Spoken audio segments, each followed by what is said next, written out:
तो इसके काशी सेवा समिति की स्थापना 1 जून 1918 को महामना पंडित मदन मोहन मालवीय जी ने कराई। इसके पहले प्रयाग में उन्होंने प्रयाग सेवा समिति की स्थापना कराई 1914 में, और जब काशी आए तो 18 में इसकी स्थापना करी। इसके फाउंडर मेंबर भारत रत्न भगवान दास, जो गवर्नर रहे श्री प्रकाश जी, पंडित कमलापति त्रिपाठी जी, राजा सर मोतीचंद जी, संपूर्णानंद जी, मौलवी मकबूल आलम, राष्ट्ररत्न शिव प्रसाद गुप्त, ये सभी लोग जो उस समय के चोटी पर थे, यहाँ के सम्मानित व्यक्तियों में जो श्रेष्ठ थे, उन सब ने इसकी स्थापना मालवीय जी के कहने पर की। और पहले अध्यक्ष राजा सर मोतीचंद, जो जिनको भारत सरकार ने पद्म भूषण दिया हुआ है, जो उस समय के ICS थे, जिन्होंने काशी पर पुस्तक काशी का इतिहास लिखा हुआ है, वो इसके पहले अध्यक्ष थे। और पहले प्रधानमंत्री श्री प्रकाश जी, जो गवर्नर बाद में रहे, वो रहे, और तब से चली आ रही है। हमारे पूर्व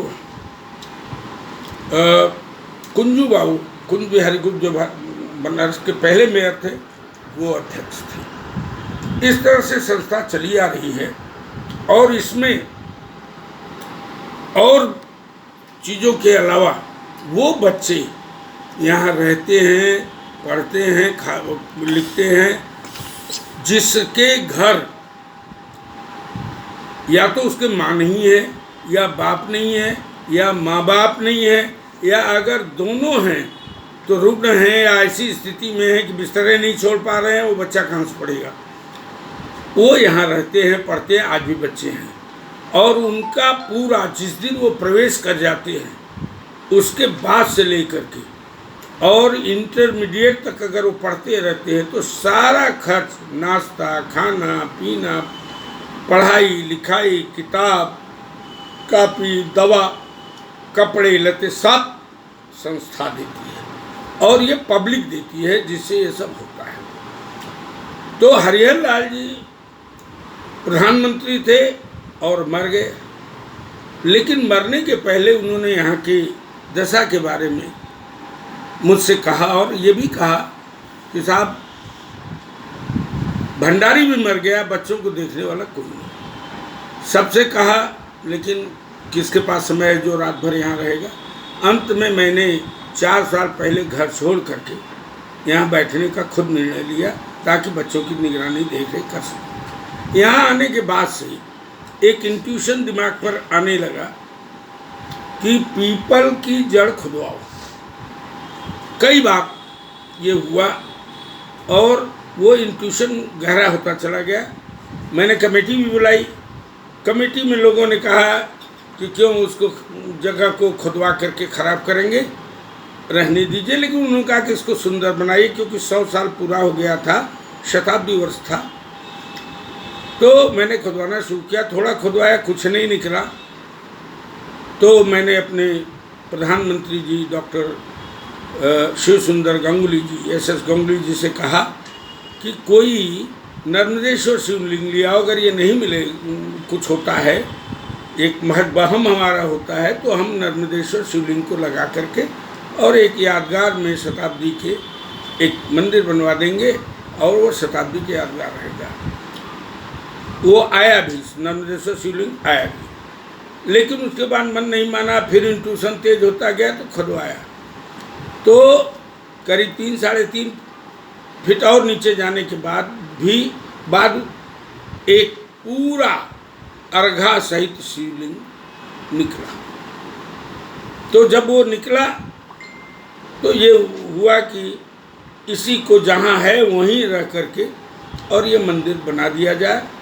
और चूंकि पीपल के जड़ से निकले हैं, इसलिए पिपलेश्वर नाम दिया जाए। मैंने पंडितों से भी पूछा तो उन्होंने कहा कि नहीं, शंकर जी का ये नाम है।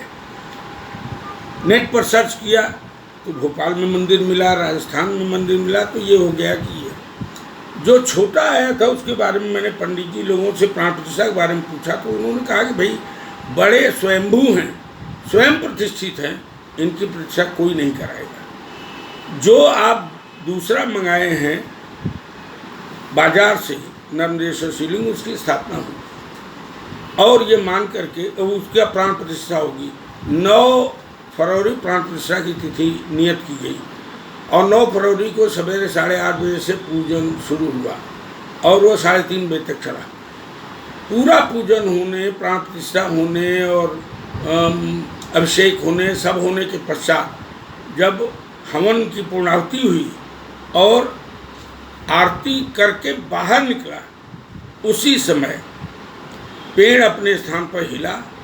2 बंदर दोनों तरफ आकर के दीवार बिल्डिंग पर बैठ गए और उन्होंने किसी को उधर जाने नहीं दिया और हिल करके पौधा दक्षिण दिशा में लेट गया। बहुत विशाल पौधा था और वो लेट जाने के बाद अब सब लोग देख रहे हैं लेकिन किसी को खरोच नहीं। यहाँ तक कि जो पूजन का वो सब बनाया गया था, वो जो है घट रखे गए थे और जो नवरात्र वगैरह सब जितनी पीठ बनी थी, उन पीठों को कोई नुकसान नहीं हुआ, बल्कि पेड़ की लकड़ियों ने उसको ऐसा कवर कर दिया कि जो दीप जल रहा था वो भी अपनी जगह पर जल रहा था। और ये सब देख करके सारे लोग इस चमत्कार से चमत्कृत हुए। कितना बड़ा पेड़ गिरा, किसी को खरोंच नहीं और 2 बंदर रोक रहे हैं कि उधर नहीं जाना है।